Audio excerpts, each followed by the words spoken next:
आज 26 नोव्हेंबर संविधान दिनानिमित्त आपल्या शाळेतील इयत्ता 9वीच्या विद्यार्थ्यांनी आपल्यासमोर एक छोटेसे पटनाट्य सादर करीत आहे। संविधान दिनानिमित्त आपल्या भारताच्या अस्मितेचे, हक्कांचे आणि कर्तव्यांचे जतन करणाऱ्या महान संविधानाची आठवण ठेवण्याचा दिवस। अरे, मला माझे हक्क मिळवण्यापासून कोणी थांबवू शकत नाही। हो, हक्क आहेत, कर्तव्य आहेत ना, ते कोण पाळणार?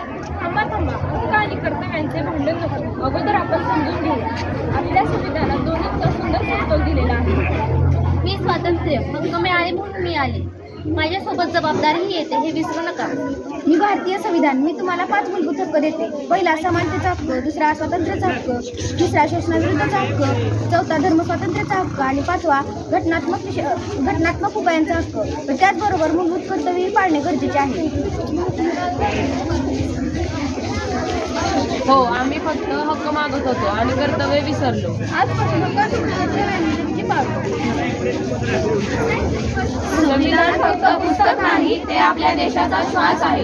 हक्कांचा मान, कर्तव्यांचा सन्मान, हाच खरा संविधान दिनाचा अभिमान। संविधान पाळलं तरच देश विकसित होईल। जय हिंद, जय कर्नाटक।